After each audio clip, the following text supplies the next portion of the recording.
Hola, ¿qué tal? Estamos de nuevo con todos ustedes en nuestro espacio de opinión. Está nuestra propuesta, última jornada, desde nuestra plataforma digital, nuestro periódico en internet, ultimajornada.do. Llegamos a todos ustedes a través de las principales redes sociales y nuestra transmisión a través de Spot Vision, el canal 35. Compartimos con todos ustedes cada tarde nuestro espacio. Como siempre, vamos a iniciar pues presentándole una panorámica de las informaciones más importantes que ustedes pueden leer en nuestro portal digital, nuestro periódico ultimajornada.do. Y en nuestra información principal, en la portada de nuestro periódico digital, ultimajornada.do, pues tenemos que el presidente de la República, Luis Abinader, confirma que para el próximo año será del modo presencial ya la educación en el país. En otra información, el PECA lee las imputaciones a los acusados del caso que envuelve al ex procurador general de la República. En otra información, una turba captura a 2 extranjeros en el vecino Haití que supuestamente participaron en el asesinato del presidente Jovenel Moïse. Esta y otras informaciones usted puede leer en nuestro periódico digital ultimajornada.do. Pues bien, de regreso con todos ustedes, vamos a continuar con nuestro espacio de opinión, comentarios, entrevistas, reportajes sobre temas que son de interés. Y precisamente, después de conocerse una trágica noticia, un desenlace fatal del caso de la República vecina Haití, que cualquier situación que acontezca en Haití, pues necesariamente afecta lo que es la paz social en el país, no solamente ya por la inmensa cantidad de nacionales de esa nación, sino que Haití constituye una parte dentro de nuestras relaciones comerciales muy importante.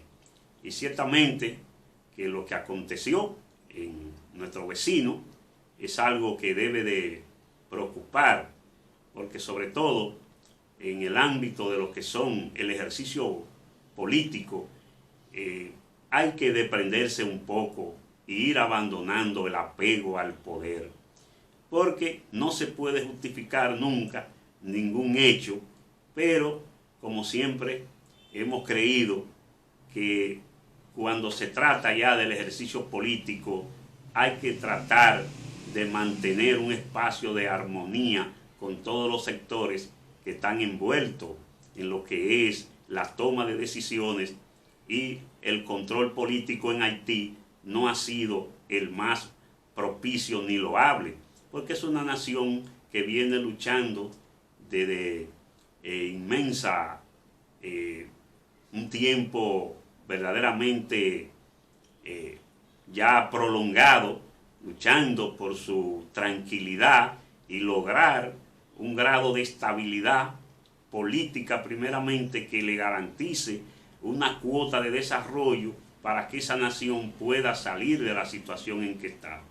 Pero un hecho de la naturaleza, como lo fue el asesinato del presidente Jovenel Moïse y herida a su esposa, tenemos entendido que su familia se encuentra salvaguardada, que no prácticamente parece ser que las intenciones de este comando hasta ahora se denominan sicarios, pero que entendemos que el sicariato no llega al orden político. Ahí hay que investigar profundamente qué está pasando con los sectores que tienen mayor grado de influencia en el pueblo haitiano. Precisamente nosotros, en ese sentido, vamos a compartir con todos ustedes y le vamos a presentar un trabajo de la cadena, la BBC en español, sobre lo que ha sido la historia reciente de esta pobre nación del pueblo haitiano. Vamos a ver este reportaje.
El presidente de Haití, Jovenel Moïse, lo mataron a tiros en su casa en plena madrugada. Se trata de la primera muerte en décadas de un presidente en el poder en América Latina y ocurre en un momento de alta tensión política en Haití, el país más pobre de la región. El primer ministro interino dijo en un comunicado oficial que un grupo de individuos no identificados atacó la residencia privada de Moïse en Puerto Príncipe este 7 de julio, dejando además a su esposa herida. En este video te contamos quién era Jovenel Moïse y qué pasó durante su turbulento mandato. Moïse, de 53 años, llegó a la presidencia de Haití en febrero de 2017 y era la primera vez que ocupaba un cargo público. Ganó las elecciones como representante del partido de centro-derecha Ted Kale tras un proceso electoral convulso que, para empezar, se tuvo que celebrar 2 veces, en octubre de 2015 y luego en noviembre de 2016. Finalmente, Moïse fue proclamado presidente luego de repetir las elecciones y tras semanas de incertidumbre, denuncias de fraude y protestas. Antes de llegar al poder, Moïse era un empresario proveniente del distrito rural de Trou du Nord, en el departamento nordeste de Haití, dedicado al sector bananero, la energía eólica y solar y otros emprendimientos en el sector de la agricultura. Antes de ser candidato a la presidencia por el partido Ted Kale, Moïse también llegó a ser secretario general de la Cámara de Comercio e Industria de Haití. Con estas credenciales de éxito empresarial y su origen rural, Moïse se presentó y ganó las elecciones. Pero el mandato de Moïse fue turbulento. Enfrentaba acusaciones de corrupción y fue desafiado por oleadas de protestas antigubernamentales, muchas veces violentas. Haití ya era un país con una severa depresión económica cuando Moïse llegó al poder en 2017, con el 60% de su población en la pobreza y el 24% en situación de pobreza extrema. Pero en los últimos años la situación solo se ha hecho más grave con el azote de varios huracanes y la pandemia. Esto en un país golpeado por la pobreza, la desigualdad, el crimen y una gran inestabilidad política. Como reflejo, un dato: ha tenido 20 gobiernos en 35 años. La última de esas crisis había empezado unos meses antes del asesinato de Moïse. Varias protestas acudieron a la capital Puerto Príncipe y a otras ciudades donde muchos pedían la dimisión del mandatario. Esta vez el motivo era un desacuerdo respecto a la fecha en la que debía terminar su mandato. Para Moïse, su mandato terminaba en 2022, 5 años después de que asumiera el poder en 2017. Pero para otro sector, el de la oposición, Moïse tendría que haber dejado el cargo un año antes, en febrero de 2021. El ataque que acabó con su vida se produjo a solo 2 meses de las elecciones presidenciales convocadas para el 26 de septiembre, unos comicios en los que Moïse no podía ser candidato. El presidente había impulsado un referéndum para una polémica reforma constitucional que finalmente fue suspendido. En enero de 2020, el presidente disolvió el Parlamento y desde entonces sus críticos lo acusaban de acaparar poder y de gobernar Haití por decreto, algo que les reclamaban gran parte de la oposición y numerosas organizaciones civiles. A esto hay que sumar que fue muy cuestionado por la fuerte represión a las protestas en su contra. Pero ya en febrero de 2021, al calor de las protestas contra el presidente ahora asesinado, Moïse había denunciado un intento de golpe de Estado y de magnicidio, asegurando que había una gran conspiración en su contra para eliminarlo físicamente. Moïse había acusado a un grupo de familias y empresarios vinculados al sector eléctrico de intentar asesinarlo. Pero si bien todo esto ya había hecho a muchos calificar la situación como la mayor crisis política en Haití, el asesinato de Moïse en medio de la madrugada por parte de un comando no identificado eleva la crisis a un peligroso nivel. Además de un hecho inédito, este magnicidio siembra un oscuro precedente para la ya golpeada democracia haitiana. Conozca el nuevo producto RevoFill, revolucionario relleno dérmico, con ácido hialurónico de origen vegetal, con cadenas de péptidos de larga duración, seguridad clínicamente comprobada. RevoFill es un producto desarrollado a partir de péptidos biométricos que reorganiza el colágeno y ácido hialurónico endógeno para aumentar la firmeza y mejorar el tono de la piel, proyectando así una mejor imagen y eliminando los surcos de la cara. Este producto es recomendado para mayores de 27 años. Es un producto único en el mercado, distribuido por la importadora LIR para médicos en general. RevoFill alcanzó resultados positivos en el 99% de sus estudios clínicos en sus 3 presentaciones. Fine, Plus y Ultra, con servicio a domicilio para la venta de Revofil, el revolucionario relleno dérmico. 1, 2 y 3. Pues bien, en la continuación de nuestro espacio en esta tarde, vamos ahora a hacer un paréntesis para compartir con todos ustedes temas que son realmente de vida y de bienestar para toda la población. Así que vamos a continuar desarrollando este segmento que nos prepara nuestra compañera, la licenciada Antonia Ricard, sobre temas de salud y vida. Adelante, nuestra compañera Antonia Ricard. Muy buenas tardes, buenas tardes. Muchas gracias, José Manuel. Gracias por este tiempo que podemos compartir contigo y con todos los televidentes. Gracias a estos televidentes, amigos y amigas que nos ven y nos siguen en las redes sociales y nos acompañan cada tarde para hablar de temas interesantes e importantes para nuestra sociedad. Bien, esta tarde tenemos un plato fuerte. Como cada tarde, como cada semana. Hoy tenemos con nosotros a Wagner Paniagua, quien es el gerente de Bienestar y Autosuficiencia de la Iglesia de Jesucristo de los Santos de los Últimos Días. Wagner, me permite llamarle así, tutearlo. Bueno, somos amigos, nos conocemos hace mucho. Wagner, ¿Cómo no? Wagner, esta parte que acabo de decir, que es de bienestar y autosuficiencia, trabaja en la parte de mitigación y riesgo, mitigación de riesgo y desastres. Es lo que, para traducirlo como al español, así para que podamos entender. Y justamente hoy Wagner viene a hablarnos de la mochila de emergencia. Entonces, de una vez empezamos y vamos a hablar de esto para que la gente entienda y sepa qué es esto y por qué es importante que tengamos una. Wagner, ¿qué es la mochila de emergencia? Bueno, antes que todo, muchas gracias, Antonio, por la invitación y por permitirme estar con ustedes en su espacio.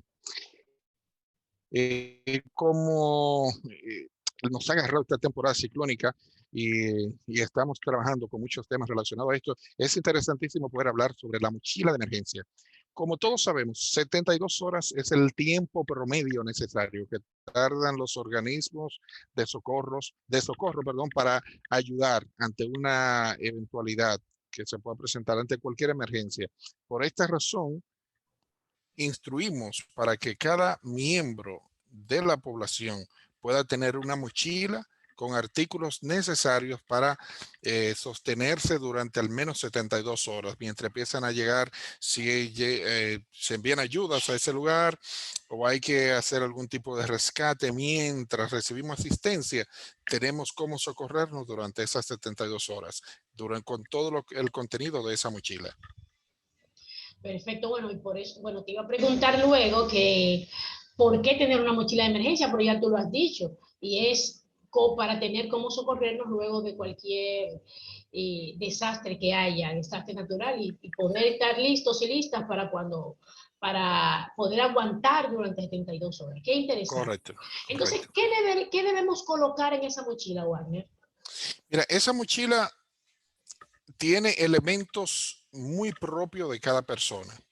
Recientemente conversaba con un amigo y me decía, wow, pero en mi mochila, en una de mis mochilas de 72 horas, yo no puse tal medicamento porque es necesario, ya que él tiene niños pequeños. Entonces, dependiendo la composición de la familia, cada miembro de la familia tendrá algún tipo de artículo muy particular, pero la mochila tiene artículos básicos que no debe faltar. Por ejemplo, alimentos y bebidas que no sean perecederos. Es importante tener alimentos no perecederos. Estos alimentos, la recomendación es que sean productos enlatados, preferiblemente de aquellos que no requieren ningún tipo de herramienta para abrirlos.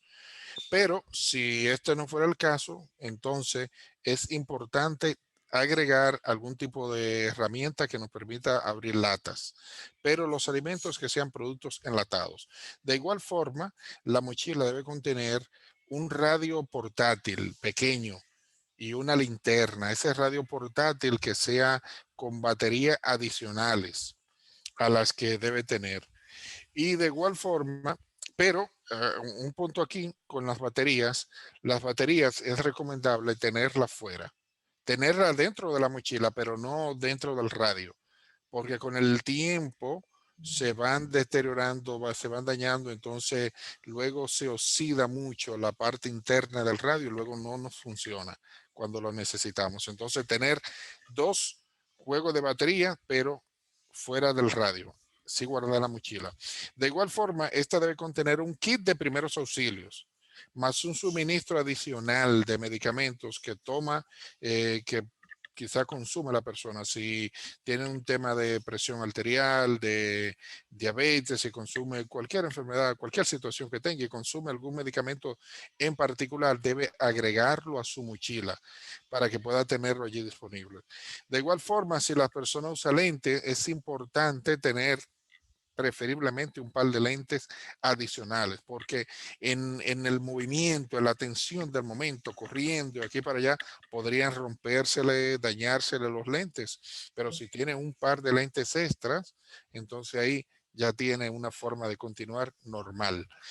Otro recurso que debe contener nuestra mochila es un par de herramientas que sean útiles, como por ejemplo algún alicate, una de esa llave inglesa, uno de esos cuchillos multinavaja, multiuso, que tienen diferentes artículos que se pueden usar para nosotros usarlo dependiendo de la necesidad que se presente, que traen incluso hasta sierra, cuchillo, destornilladores, de todo en una sola herramienta. Adicional a esto, es importante incluir en nuestra mochila nuestros cargadores de celulares, preferiblemente con un cargador adicional. Y un cambio de ropa extra por cada día. Adicional a esto, y muchas personas siempre se preguntaban, se hace una pregunta interesante en cuanto a dinero. La mochila debe contener algo de dinero en efectivo. Porque ante por ejemplo, nosotros que tenemos, siempre estamos ahí con la preocupación con los huracanes, podríamos quedarnos sin electricidad. Sin electricidad no funcionan los cajeros automáticos para retirar dinero. No funcionan las cajas en los supermercados. Entonces necesitamos, aún las estaciones de combustibles presentan dificultad para el expendio de combustible. Entonces necesitamos tener algo de dinero en efectivo para movernos y resolver alguna situación. Esta es una lista de algunos artículos básicos, pero como decía al inicio, existen artículos adicionales muy propios para cada individuo que puede contener la mochila también, incluyendo el agua, muy importante. Excelente, excelente, Warner. Bien, entonces, yo creo que tú me estabas hablando como de una mochila personalizada. O sea, la mochila no es para la familia, es para cada miembro de la familia. ¿Podrías aclararme eso, por favor? Correcto, la mochila es individual. Cada miembro de la familia debe tener su propia mochila. Porque como te decía, bueno, de hecho, algo simple. En mi familia somos 5. Si fuese una sola mochila, entonces esa mochila tendría bastante artículos y cargarla sería bien difícil para una persona. Entonces cada uno debe tener su propia mochila. A unos niños pequeños, claro que las cosas que vamos a poner en la mochila de ellos deben ser más sencillas, que puedan cargarla, que puedan moverla, mucho más fácil. Pero una mochila por cada miembro de la familia. Porque si ocurriese alguna situación y no estamos juntos y cada uno tiene que agarrar su mochila, le es más fácil. Pero si mi hijo pequeño y mi hija pequeña tuviera que agarrar una mochila que contiene los artículos de toda la familia, sería bien difícil para ella moverla. Así es. Bueno, perfecto, perfecto. ¿Y dónde podríamos colocar esta mochila? ¿Cuáles son los lugares estratégicos de la casa? Digo yo que podríamos colocarla para que al llegar ese momento la pudiéramos agarrar como con rapidez. Sí, esta es una muy buena pregunta que haces, porque muchas personas se preguntan, pero ¿cómo? Si la dejo aquí, estoy en tal sitio, si pasa algo, estoy allí. Pero, ¿qué sucede? Uno de los lugares, la recomendación es que en aquellos lugares donde nosotros pasamos más tiempo en el hogar, allí podamos tener nuestras mochilas, preferiblemente cerca. Si no podemos tenerla, quizá pasamos más tiempo en la habitación, preferiblemente en la habitación. Si no hay mucho espacio, tratar de tenerla en un espacio que sea cercano a ese lugar donde más frecuentamos en el hogar. Porque si normalmente yo estoy en la sala y ocurre una eventualidad, tengo mi mochila ahí, puedo agarrarla rápidamente y movilizarme a cualquier otro lugar. Es importante, la mochila no tienen ustedes para prepararla que pensar, buscar grandes sumas de dinero, eh, puede ser algo práctico e irla preparando al paso también para que cada uno pueda tenerla. Ok. Perfecto. Bueno, pues ya una última pregunta, Wagner. Más o menos, aunque ya tú dijiste que depende de la necesidad de la persona, pero más o menos como cuánto se gana en los artículos específicos que debe tener, cuánto se gasta en la mochila, en organizarla, en lo que lleva dentro. Más o menos como cuánto yo podría gastar. Mira, la mochila, por ejemplo, la mochila per se, pueden usar, no tiene que comprar una mochila nueva. Puede ser una mochila que los hijos dejaron de años anteriores de la escuela, una mochila vieja. Puede ser incluso una pequeña hemos dado unos talleres donde se enseña a hacer una mochila con una pierna de un pantalón jean, por ejemplo, algo donde puedan guardar y llevar las cosas. Aunque se hace con esto, y que no tendría ningún costo, es preferible que la mochila sea una de estas que venden que son impermeables, para que pueda entonces tener allí más cuidado. De hecho, la parte de que sea impermeable ayuda porque los documentos personales que también tenemos allí en nuestro juego de llave están más cuidados. Pero en cuanto al costo específicamente, quizás unos 300 pesos o 400 porque son algunas cositas básicas. Eso es en cuanto al costo. De lo que lleva adentro, ¿verdad? Wagner. De lo que lleva dentro la mochila, porque después la mayoría de las cosas las tenemos en el hogar. Perfecto. Bueno, pues Esa es la ventaja. perfecto, perfecto. Bueno, Wagner, darte las gracias por habernos acompañado esta tarde y por habernos enseñado acerca de esta utilidad tan necesaria que necesitamos en nuestros hogares, porque cuando lleguen esos momentos que lamentablemente llegan, bueno, debemos estar preparados y preparadas. Entonces, esta es una buena oportunidad, es un buen tiempo y también es una buena herramienta para que lo estemos, para que nos preparemos. Otra vez, muchísimas gracias. Wagner Paniagua estuvo con nosotros esta tarde.